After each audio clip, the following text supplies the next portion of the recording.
Hospital Porters, Pride and Dignity, Stop the New World Order. Welcome to Hapanwo TV. Well, Hapanwo TV viewers, this is part 5 of my Hapanwo TV swine flu diary. It's now Friday morning, and I didn't make any broadcasts yesterday. I'm sorry about that. You'd be glad to know that I'm a lot better now that in terms of my, the twitching's gone. I can now sit still normally. I can sit still and, you know, also my skin's healed slightly. It's still a bit tender, but the glowing sort of sunburn-like feel to it has gone. You know, it's very, very uncomfortable. I can't touch anything. Even my clothes were sore on me.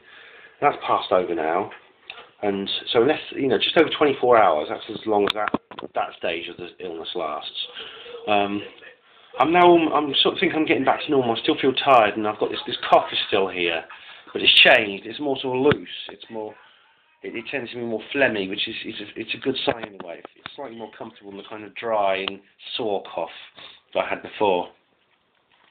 My headache has gone as well. I've been drinking lots. I've drunk lots of fruit juice. I've had some fruit for vitamin C. I've eaten some fish, vegetables, general healthy food. I've had some wine too, which has helped me. You know, and, so I'm healing myself as naturally as possible. My GP has prescribed me some Paracodol.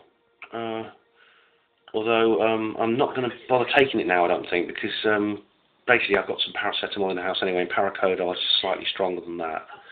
I'm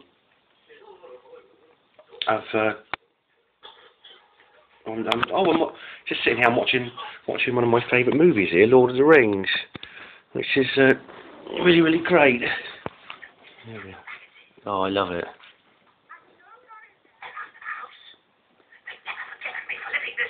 Oh. Not taken away from these backhanded relatives hanging on the bells. They never give me a... Isn't it wonderful? Gandalf and Bilbo Baggins. Mountains again.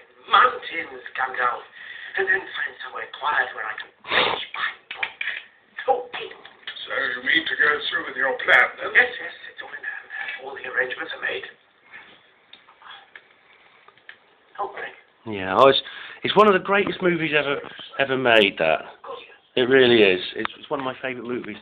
And I've been watching that over the last few days because I find it incredibly healing. I've got the books here as well. Look, I've got all the books, and I can read them too. As well. So I've got the books and I've got the videos of the movie, and I just feel of all stories, I think it's one of the most magical, and it's one of my favourites. If you go to the Hapanwo blog and you look on my favourites, you'll find that it is among them in terms of books and films. The Lord of the Rings by J.R. Tolkien, who lives here in Oxford, where I live. I think it transports you to another world, and it's one of these films that is just so absorbing and so magical and so captivating that it actually takes you into the world where the story takes place. And some people do live in that world. I mean, I've heard of people who name their children after characters in a story. They speak the languages from Middle-earth when they talk to each other and things like that. And it really, really does take over people's lives. And it's a wonderful thing to let take over your lives, especially now at a time when I'm kind of in need of healing and in need of inspiration, you know? It really is. Oh, it makes me feel kind of, it makes me feel like another person, you know what I mean? Almost like another person and I think I need to become another person sometimes so I can go back to being the person I normally am. Like,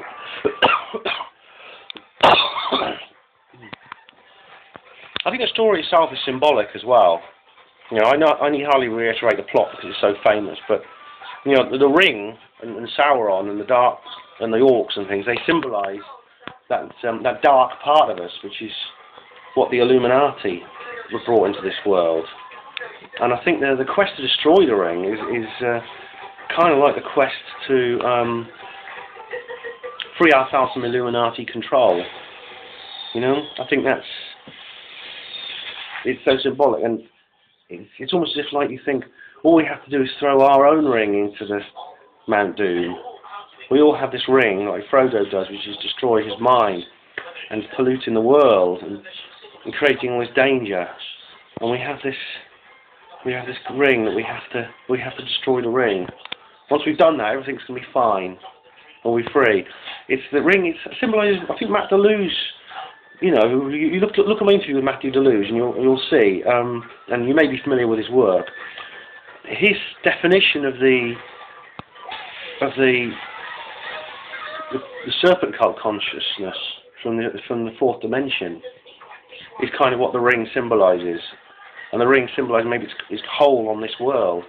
And you know, if we can only get rid of that, if we can free ourselves from that, then the world will change and become better in ways that we can't even imagine how much better it will be.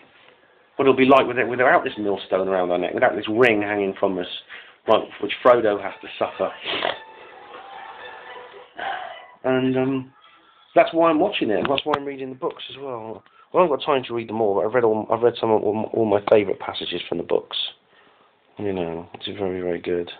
There's huge appendix as well. I've never known a novel which has an index, and it has an index, has maps, of course, and it has an index, and it also has like huge appendices of the history of Middle Earth, the kings and queens, and the different races and the languages.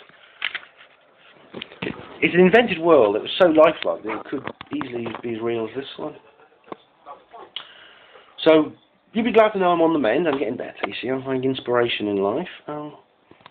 So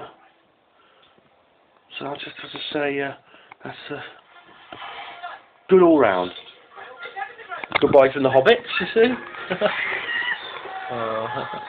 Goodbye from the hobbits and goodbye from me. Hospital Thoughts, Pride and Dignity. Stop the New World Order.